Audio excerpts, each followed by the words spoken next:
வணக்கம் எல்லோருக்கும். இந்த அம்மா வந்து காளியம்மா. காளியம்மான்னு சொன்னாலே இருக்கிறதுலையே உயர்ந்த காளி. உயர்ந்த காலினா பத்திரகாளின்னு சொல்லலாம். காளியிலேயே வந்து 12 காளி இருக்குது. அதே மாதிரி இங்கே இருக்கிறதும் காளியம்மா தான், ராஜகாளியம்மா தான். இந்த நிற்கிறவங்க வெக்காளி காளி தான். இந்த மாதிரி 3 காளி இங்கே இருக்குது. இந்த 3 காளி 3 திரிசா இருப்பாங்க. உக்கரமானவங்க இவங்க மயான காளி.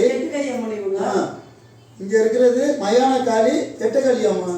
அங்க இருக்கிறது ராஜகாளியம்மா. சிம்மத்து மேல உட்கார்ந்து இருக்காங்க, கருவறையில. சிம்மத்து மேல கருவறையில இருக்காங்க. அங்க நிக்கிறது 42 அடி ராஜகாளியம்மா. இந்த மாதிரி 3 காளியும் ஒரே இடத்துல சத்தியமங்கலத்துல இருக்கு. சத்தியமங்கலம் அந்த சத்தியமங்கலம் இல்ல, ஏன்னா செஞ்சிலேருந்து 10 கிலோமீட்டரு கிராமம் சத்தியமங்கலம்.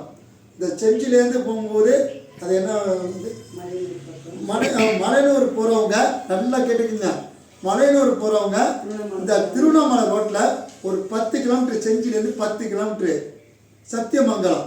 இந்த 3 ராஜகாளியம், அதாவது 3 காளியையும் வேறு வேறு இதில் அமைஞ்சிருக்கு. இங்கே இந்த அம்மா தான் இதை ஃபுல்லாக வந்து அந்த அம்மா மனசுக்குள்ளே, இந்த அம்மா மனசுக்குள்ளே காளியம்மா பூந்து உங்களுக்குலாம் நல்ல வழியை சொல்கிறாங்க. இங்கே வரும்போது சில பிரச்சனை இருக்கிறது, எந்த பிரச்சனையாக இருந்தாலும் தீர்க்கப்படும், நல்லதே நடக்கும். இந்த ராஜகாளியம்மா பொறுத்த வரைக்கும் வெளியே நிற்கிறாங்க 63 அடி. இந்த ஐவலை போகிறவங்க வந்து பாருங்கள், நீங்களே அந்த சிறப்பை பார்ப்பீங்க. நன்றி. எனக்கு பொருள் கொடுக்குறவங்க எல்லாரும் வந்து எதுனாலும் எடுத்துட்டு வந்து கொடுக்குறவரு எங்கள் சாமியார் குருநாதர். அதெல்லாம் இல்லைங்க, அதாவதுங்க இவளுக்கு பிடிச்சதை கொடுக்கும்போது அந்த அம்மாவுக்கு சந்தோஷமா இருக்கு. அப்படி என்ன கேட்குறாங்கன்னா, மயானத்தில் இருக்கிறது எல்லோரும் ஒரு நாளைக்கு பிறப்புன்னு இருந்தால் இறப்புன்னு ஒன்று இருக்கும். அதனால இறப்பை இருக்கிற அந்த திருநீரை இந்த அம்மாவுக்கு பிடிச்சது.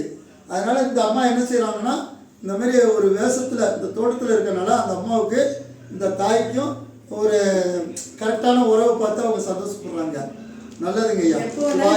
திருவண்ணாமலையிலிருந்து வரும்போதெல்லாம் இங்கே வந்துட்டு போகிறாங்க, அவ்வளோதான். திருவண்ணாமலைக்கு வந்தால் சரி, பருவதமலை போனால் இந்த இடத்துக்கு வந்து என்னுடைய இடத்துக்கு வந்து இந்த மாரியம்மலை பார்க்காம இந்த மாரிசாமி ஐயா போகிறதில்ல. சிவாய நம.